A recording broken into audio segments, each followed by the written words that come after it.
स्वागत है आपका हमारे YouTube चैनल में। आज का मेरा ये वीडियो समर्पित है हमारे उन किसान भाइयों के लिए जो कि परेशान हैं अपने खेत में बहुत सारे केमिकल उत्पादों को डाल के। आजकल इतने सारे फर्टिलाइजर्स वो खेत में डाल रहे हैं कि वो डालते डालते वो थक गए हैं और हमारी जो मातृभूमि है, हमारी मृदा है, उसकी सारी उर्वरक क्षमता खत्म हो गई है। अब तो ये स्थिति है आज की तारीख में कि हम लोग दवा भी डालते हैं लेकिन उसके बाद भी उपज वैसी नहीं हो रही है।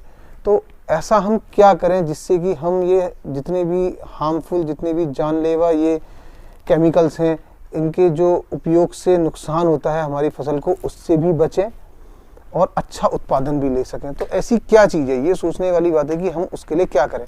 तो उसके लिए हमारा एक देसी फॉर्मूला है जो कि बहुत पुरानी सदियों से हमारे पूर्वज इस्तेमाल करते हुए आते हैं, लेकिन उसको कहीं ना कहीं भुला दिया गया है। वो है जीवामृत। जीवामृत है क्या, जीवामृत का काम क्या है? जैसे कि इसके नाम से ही है जीव अमृत, वो मित्र कीट, वो जीव जो कि हमारी मृदा के लिए अमृत का काम करते हैं।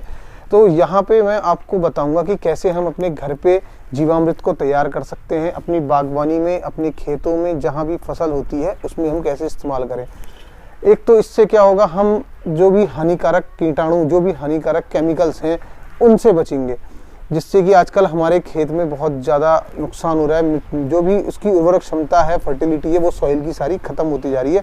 और वो केमिकल्स जो हम यूज़ करते हैं जब वो हमारे शरीर में जाता है तो कितना नुकसान हमें देता है। तो इस वीडियो में मैं आपको ये दिखाऊंगा कि जीवामृत को तैयार कैसे किया जाता है, उसके लिए क्या क्या चीज़ों की ज़रूरत है। जैसा कि जीवामृत बनाने के लिए हमने लिया है 100 लीटर पानी।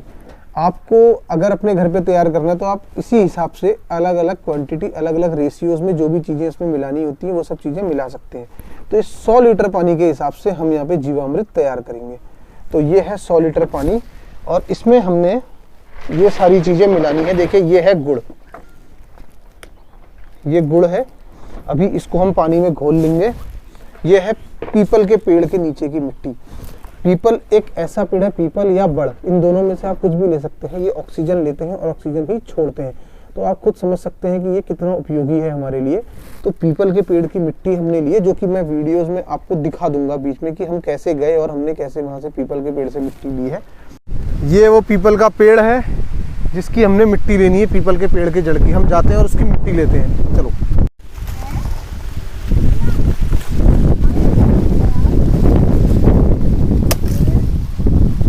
ये है देसी गाय का गोबर, गोवर्धन जिसे कहते हैं, देसी गाय का गोबर।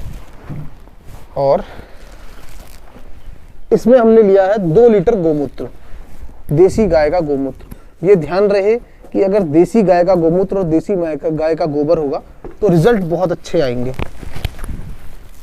और ये है छाछ, जिसे कि हम अपनी भाषा में, देसी भाषा में मट्ठा भी कहते हैं, मट्ठा भी है। तो ये सारे प्रोडक्ट जो भी हैं, ये सारी चीज़ें ये ज़रूरी है जीवामृत तैयार करने के लिए। तो ये सारी चीज़ें हमने रख ली हैं और अब कैसे किसको मिलाना है ये हम आपको आगे दिखाते हैं। सबसे पहले हमने क्या करना होता है कि पानी में इस गुड़ को डालना है। ये गुड़ हमने ले लिया है और हवा की वजह से गुड़ क्या हो रहा है, सूख रहा है। हमने पहले इसको भिगा लिया था, पानी बना लिया था, लेकिन फिर ये क्या सूख रहा है। तो हमने सबसे पहले इस गुड़ को डालना होता है पानी में।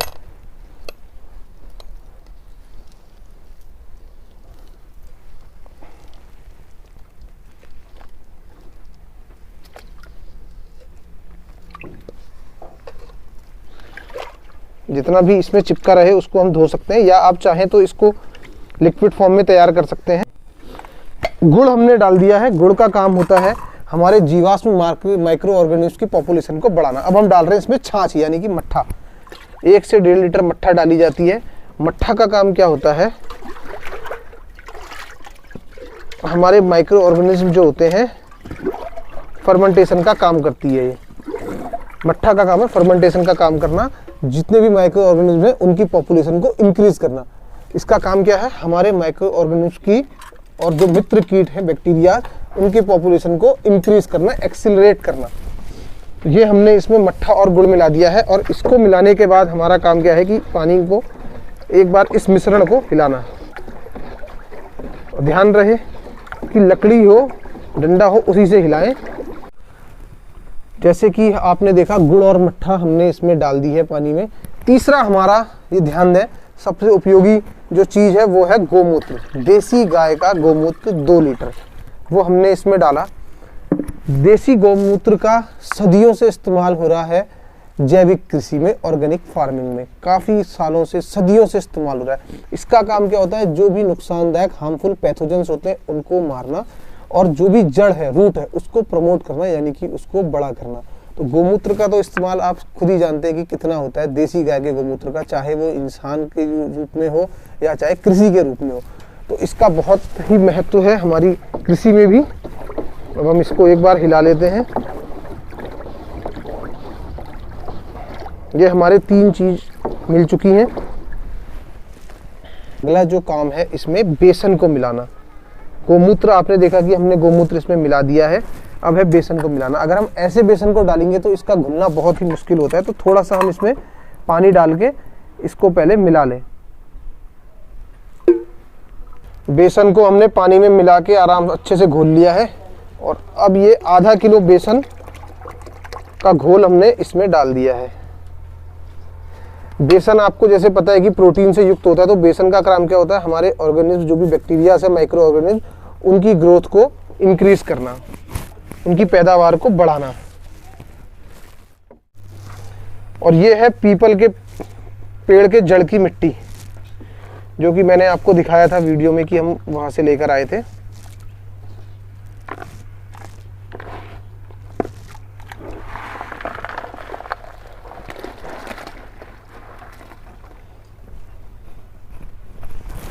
पीपल के पेड़ के नीचे मिट्टी में वो माइक्रो ऑर्गेनिज्म होते हैं, वो बैक्टीरिया होते हैं, वो मित्र कीट होते हैं जो कि हमारी मिट्टी के लिए बहुत ही ज़्यादा उपयोगी होते हैं।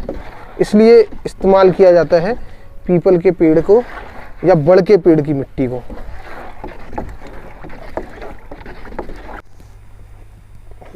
मिट्टी डालने के बाद हमारा लास्ट में काम होता है कि हम देसी गाय के गोबर को इसमें डालें।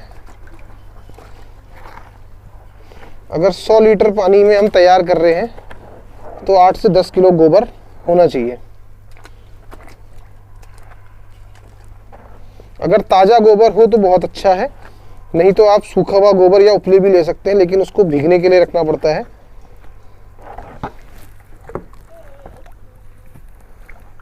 हर किसान ये अपने घर में तैयार कर सकता है। एक छोटी बागवानी वाला भी जो घर में पेड़ पौधे उगाते हैं, सब्जियां लगाते हैं, वो भी। और इसको आप ट्राई करें, आपको बहुत अच्छे रिजल्ट मिलेंगे। एक तो हार्मफुल केमिकल से हम बचेंगे। इसको एनपीके और डीएपी की जगह यूज़ कर सकते हैं। ये एनपीके और डीएपी का विकल्प है और बिल्कुल सेफ है। जो नुकसान उससे होते हैं वो नुकसान नहीं होंगे, और हेल्दी खाना हमें मिलेगा, क्योंकि स्वस्थ खाएंगे तभी तो हम स्वस्थ रहेंगे। और लोग कहते हैं कि जी इसका यूज़ करके हमें रिजल्ट नहीं मिला, हमारी ग्रोथ कम हो गई, रिजल्ट नहीं आया। तो ऐसा तो है कि तुरंत अगर आप इसको यूज़ करें तो वैसा रिजल्ट नहीं आएगा, लेकिन आपको क्या करना होता है कि 50% यूरिया अपने खेत में डालें और 50% जीवामृत का यूज़ करें। और जो नेक्स्ट ईयर होगा फिर उसके बाद आप उसको 10% घटा दें, 3rd ईयर में फिर 10% घटा दें, और 5 से 6 साल के बाद आप यूरिया का यूज़ बिल्कुल ख़त्म कर दें। और एनपीके डीएपी तो आप डालें नहीं, तो वो शुरू से ही अगर आप जैसे इसको यूज़ करेंगे तो एनपीके और डीएपी का यूज़ ना करें। इसको सही से हिला लें। जो भी इसमें गोबर है, मिट्टी है, और भी जितने सारे हमारे इसमें प्रोडक्ट हमने डाले हैं वो सही से घुल जाएं। और फिर इसके बाद इसको 3 दिन के लिए ढक के रख दें। और एक काम सबसे ज़रूरी होता है कि सुबह शाम 2 टाइम हम इसको क्लॉकवाइज डायरेक्शन में, ऐसे करके क्लॉकवाइज डायरेक्शन में सुबह शाम 5-5 मिनट या 10-10 मिनट चलाएं। जिससे कि क्या होगा, जितने भी हमारे माइक्रो ऑर्गेनिज्म होंगे, बैक्टीरिया होंगे, वो उनको ऑक्सीजन मिलेगी, उससे ग्रोथ जल्दी होगी, और उतनी ही जल्दी हम फिर उसको यूज़ कर पाएंगे अपने खेत में। और इसको जब आपने तैयार करा तो 3 दिन बाद जब आप इसको यूज़ में लाएंगे तो 20 से 25 दिन के अंदर में इसको यूज़ कर लेना चाहिए। और इसको यूज़ करने का तरीका क्या है कि आप सोचें कि हम इसको डायरेक्ट डाल दें, इसी को उठाएं और इसी को भर के स्प्रे कर दें, तो ऐसा नहीं।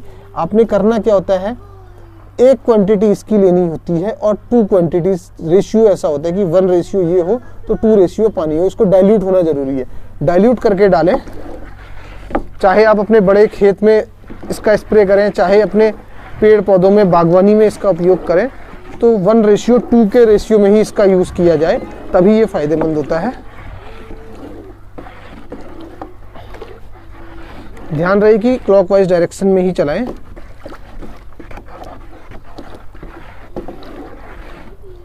हम लोग इतना तो कर ही सकते हैं अपने शरीर को स्वस्थ रखने के लिए। ये फॉर्मूले हमारे ही देश में हैं, जो कि पुराने सदियों से चले हुए आ रहे हैं, और इसको कहीं ना कहीं हम लोगों ने नज़रअंदाज कर दिया है। इसीलिए हम लोग भुगत रहे हैं, इतनी सारी बीमारियों से जूझ रहे हैं, कैंसर जैसे घातक रोगों से। और वो होता किससे, आप अगर स्टडी करें तो NPK, यूरिया, DAP इनके ही यूज से। हम लोग क्या करते हैं कि ऐसे हार्मफुल केमिकल्स, ऐसे इंसेक्टिसाइड, पेस्टिसाइड डाल देते हैं जिससे कि मित्र कीट हमारे मर जाते हैं। और लोग आजकल क्या करते हैं कि वर्मी कंपोस्ट की खाद तैयार कर रहे हैं। एक तरफ तो वर्मी कंपोस्ट डाल रहे हैं, लेकिन दूसरी तरफ इतने हार्मफुल केमिकल्स डालते हैं कि वही केंचुए, वही वर्मी जिनकी हम खाद देते हैं, वो मर रहे हैं। तो नुकसान तो हमें है ना, हम मित्र कीट को मार रहे हैं और वो चीज़ें खा रहे हैं जो इतने नुकसानदायक है। जब वो मित्र कीट मर रहे हैं तो कहीं ना कहीं नुकसान हमें भी होगा। तो कोशिश करें कि जीवामृत अपने घर में तैयार करें। छोटे से छोटे किसान हो, चाहे बड़े से बड़े किसान हो, इसका उपयोग करें और बहुत अच्छे रिजल्ट मिलेंगे और आप लोग स्वस्थ रहेंगे। ये हमारा जीवामृत तैयार हो गया है। अब हमारा मेन काम होता है कि हम इसको ढक के रख दें और 3 दिन तक सुबह शाम दोनों टाइम क्लॉकवाइज डायरेक्शन में 5 से 10 मिनट इसको चलाएं। जैसे कि आपने देखा, ये हमारा मिश्रण पूरा तैयार हो गया जीवामृत का। सारी चीज़ें इसमें मिल चुकी हैं और इसमें बैक्टीरिया की ग्रोथ होनी स्टार्ट हो जाएगी अभी से। ये तुरंत इंस्टेंट रिएक्शन होता है इसका। इसको हमने अपनी फसल में यूज़ किया है, बागवानी में यूज़ किया है, अपने जो भी हम चारा बोते हैं, जो भी हम फसल तैयार करते हैं, गेहूं, धान, गन्ना, सब में हम डालते हैं। तो मैं आपको उसका थोड़ा सा एग्जांपल दिखाऊंगा कि हमने विदाउट एनी केमिकल जो खेती कर रखी है उसमें आप चमक देखें। और ये है वर्मी कंपोस्ट, इसमें केंचुए डाले गए हैं, जिसका कि वीडियो मैं आपको दूसरे किसी वीडियो में जिसके बारे में आपको ज़रूर बताऊंगा, वर्मी कंपोस्ट को कैसे तैयार किया जाता है, कैसे जैविक खाद तैयार करी जाती है। और ये पीछे तैयार फॉर्म में, अभी इसको छाना नहीं है। और देखिए कितनी बढ़िया है, देखिए बहुत ही ज़बरदस्त। इसका उपयोग करें, इसके रिजल्ट लाजवाब हैं।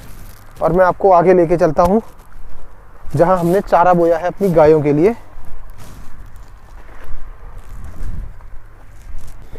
देखिए इसकी चमक, इस बरसीम के पौधे की।